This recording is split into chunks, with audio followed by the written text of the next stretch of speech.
जब निकट आते हैं तो एक दूसरे के लिए सीमाएं और मर्यादाएं निर्मित करने का प्रयत्न अवश्य करते हैं। हम यदि सारे संबंधों पर विचार करें तो देखेंगे कि इन सारे संबंधों का आधार यही सीमाएं हैं जो हम दूसरों के लिए निर्मित करते हैं। और यदि अनजाने में भी कोई अन्य व्यक्ति इन सीमाओं को तोड़ता है तो उसी क्षण हमारा हृदय क्रोध से भर जाता है। इन सीमाओं का वास्तविक रूप क्या है? क्या हमने कभी विचार किया? सीमाओं के द्वारा हम दूसरे व्यक्ति को निर्णय करने की अनुमति नहीं देते, अपना निर्णय उस व्यक्ति पर थोपते हैं, अर्थात किसी की स्वतंत्रता का अस्वीकार करते हैं हम। और जब स्वतंत्रता का अस्वीकार किया जाता है तो उसका हृदय दुख से भर जाता है, और जब वो सीमाओं को तोड़ता है तो हमारा हृदय क्रोध से भर जाता है। क्या ऐसा नहीं होता?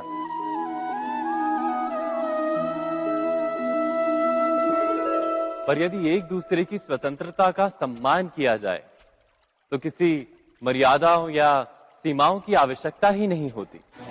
अर्थात जिस प्रकार स्वीकार किसी संबंध का देह है, क्या वैसे ही स्वतंत्रता किसी संबंध की आत्मा नहीं? स्वयं विचार की।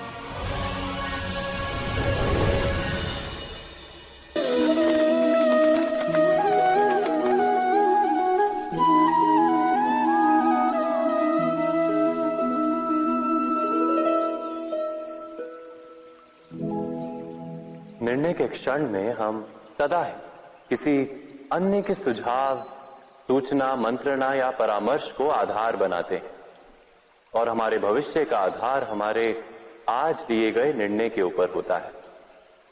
तो क्या हमारा भविष्य किसी अन्य के परामर्श, किसी अन्य के सुझाव का फल है? क्या हमारा संपूर्ण जीवन किसी अन्य की बुद्धि का परिणाम? क्या हमने कभी विचार किया है? सबका अनुभव है कि भिन्न भिन्न लोग एक ही स्थिति में भिन्न भिन्न परामर्श देते हैं। मंदिर में खड़ा भक्त कहता है कि दान करना चाहिए, और चोर कहता है यदि अवसर मिले तो इस मूर्ति के श्रृंगार चुरा। धर्म से भरा हृदय धर्ममय सुझाव देता है, और अधर्म से भरा हृदय अधर्म का परामर्श देता है। धर्ममय सुझाव का स्वीकार ही मनुष्य को सुख की ओर ले जाता है, किंतु ऐसे परामर्श का स्वीकार करना तभी संभव होता है जब हृदय में धर्म हो।